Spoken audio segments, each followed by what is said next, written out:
¿Cómo están? Bienvenidos a otra edición de Agenda Económica. Al cierre de este día, martes 21 de julio, revisamos los temas más importantes de esta jornada. Y esta fecha pasará a la historia como el día en que finalmente en el Congreso se aprobó el grueso de la mega reforma o el proyecto de reconstrucción, como lo denominó el gobierno. En la Cámara de Diputados este martes, y después de una sesión que no fue tan larga finalmente, se despacharon todos aquellos artículos que habían sufrido modificaciones en el Senado.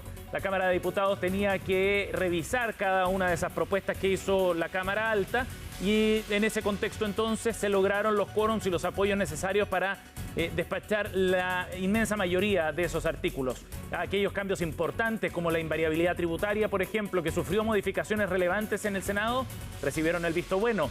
La reducción de impuestos a las grandes empresas de un 27 a un 23% también recibió el visto bueno. Y así con cada uno de los proyectos y de los puntos que habían sido quizás más debatidos en el Senado. Hubo una sola excepción. El artículo 35, que buscaba compensar a los municipios por la exención de contribuciones a los mayores de 65 años, que se eliminará a futuro. Bueno, ese artículo no tuvo el quórum de ley orgánica constitucional y ahora tiene que pasar a una comisión mixta. Diputados y senadores resolverán las diferencias que surgieron entre ambas cámaras.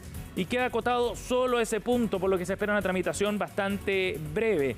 Después viene ya el proceso de revisión del Tribunal Constitucional. Se presentaron 3 requerimientos, uno de diputados de oposición, 2 de senadores, que apunta al corazón del proyecto, a la invariabilidad tributaria, como hablábamos, a la indemnización cuando se anula una resolución de calificación ambiental y también a la flexibilización acuícola. Bueno, el tribunal tendrá que resolver esos asuntos, pero eso ya será otra historia. Por lo menos en el Congreso queda solo una comisión mixta. Eso sí, el proyecto, de acuerdo a una resolución de la mesa de la Cámara y respaldada también por ministerios, no el de Hacienda, pero sí la Expresa Interior, finalmente se resolverá a la vuelta de la semana distrital. Por lo tanto, en agosto recién tendremos la resolución de esa comisión mixta que tiene que abordar este tema. De todas maneras, para el gobierno resulta un éxito bien importante, considerando que la comisión mixta quedó acotada a un tema muy puntual. Escuchemos qué dijo el ministro de Hacienda, Jorge Quiroz. La Cámara de Diputados ha ratificado en un 99% todo el proyecto de ley, ha ratificado la necesidad imperiosa que tiene Chile de volver a tener competitividad tributaria para que vuelva a ser atractivo invertir en Chile. De eso se trata. Ha aprobado levantar barreras de permisos que tienen detenidas las inversiones. Aquí se aprobó la eliminación de las contribuciones para los adultos mayores de 65 años. Y el proyecto contenía una compensación a los municipios por esa eliminación. Curiosamente aquí se aprobó la eliminación de las contribuciones, pero no la compensación. Yo lo interpreto como un posible error de algunos de los parlamentarios y yo creo que eso se aprobará en la comisión mixta aprobando la compensación que corresponde. Bien, nos vamos a ir a otro tema para hablar dentro del mismo contexto de la mega reforma, de la discusión que se dio sobre algunos temas que causan bastante polémica dentro del sistema financiero, en particular por los efectos que pueden tener. Y tiene que ver con las medidas que buscan el derecho al olvido financiero, una propuesta que busca eliminar de alguna manera el récord que tenga una persona dentro del sistema financiero y en términos de comportamiento, y por otra parte otra que busca terminar con el interés sobre interés. Los dos propuestas tienen varias críticas de parte de expertos y de algunas instituciones relevantes como la CMF y el Banco Central. Natalia Muñoz en la siguiente nota nos cuenta. Las últimas vallas de la mega reforma que aún podrían quedar pendientes antes de que el proyecto sea ley. Si bien el gobierno triunfó en el Congreso, aún quedan las indicaciones que afectan al sistema bancario, el anatocismo y el olvido bancario, ambos ya aprobados en el Parlamento, pero que la moneda no descarta vetar. Vamos por partes, cada cosa se hace una por una. Ya aprobamos esto, tenemos la reforma, la ley de reconstrucción aprobada, en lo que es lo esencial.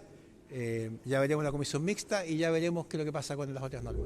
Las indicaciones fueron incluidas en el Senado por la oposición. Según sus impulsores, busca alivio para los usuarios del sistema financiero, pero sus críticos aseguran que los efectos pueden ser nocivos en el sistema financiero y perjudicará a los consumidores. El derecho al olvido bancario busca que los bancos y otras entidades financieras eliminen de sus registros internos, así como de las comunicaciones a terceros, la información sobre deudas impagas o extinguidas de personas naturales una vez transcurridos 5 años desde que fueron exigibles o prescribieron, mientras que el anatocismo establece que en ningún caso sea posible el pago de intereses sobre intereses. El derecho al olvido nos parece razonable, es una señal importante de la clase media de poder tener la posibilidad de retomar su futuro y reinstalarse social y económicamente en esta sociedad tan compleja desde el punto de vista económico.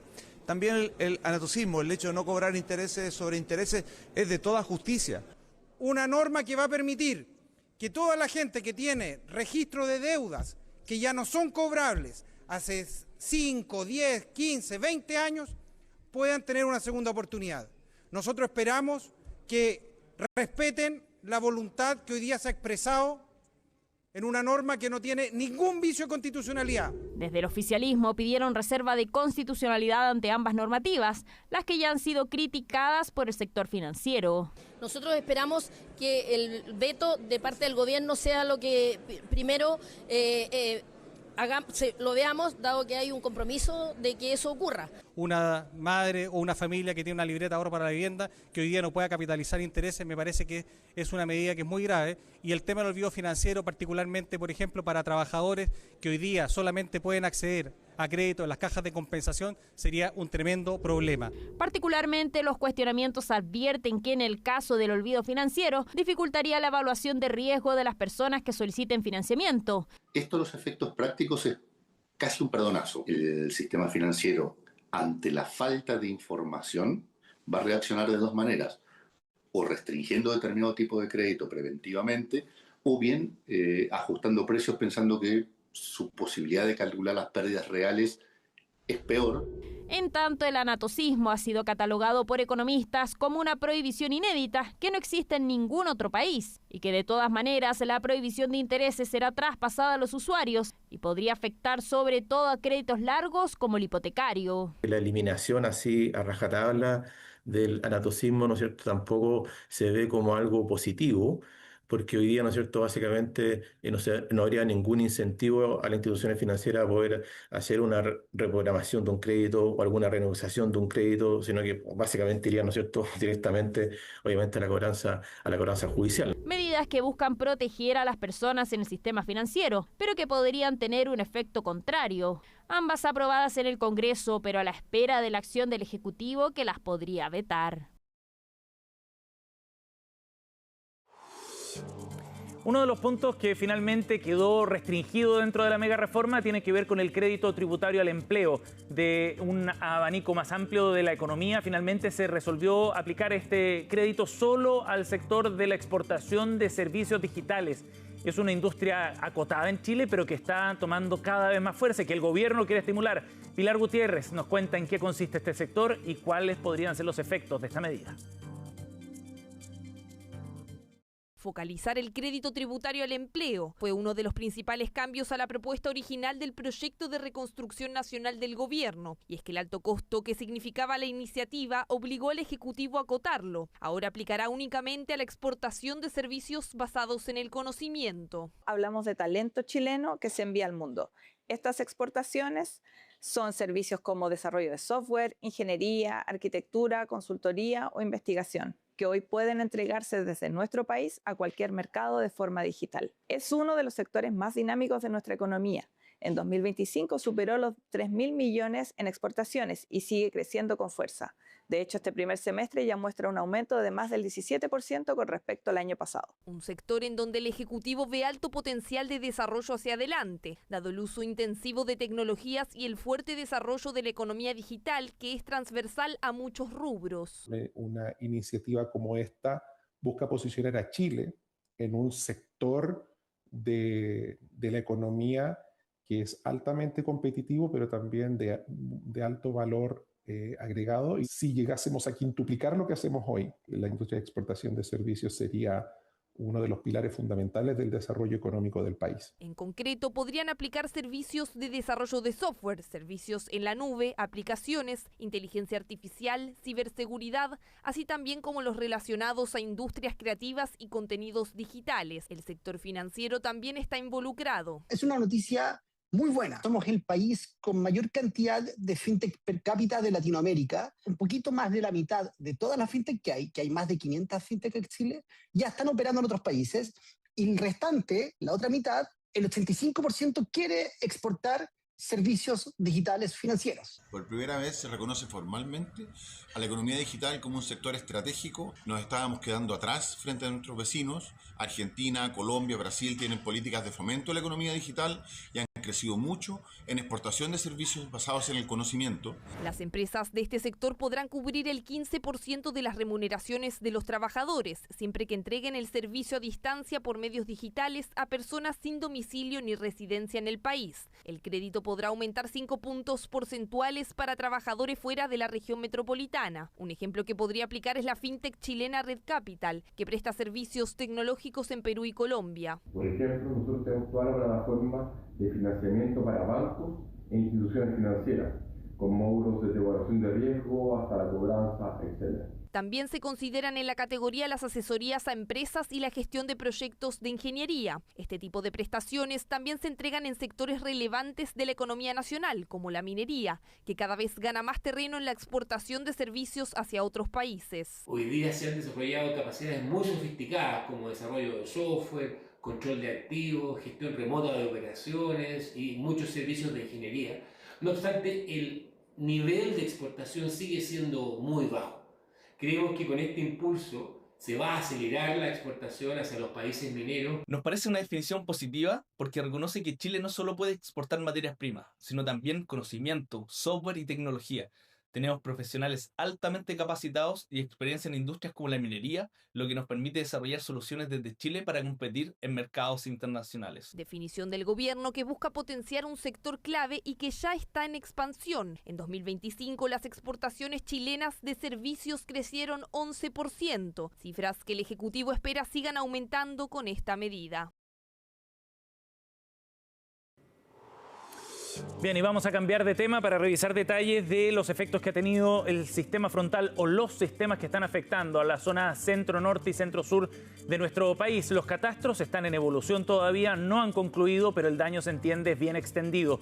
Lucía Figari reportó en qué otros sectores están sintiendo el efecto de las lluvias.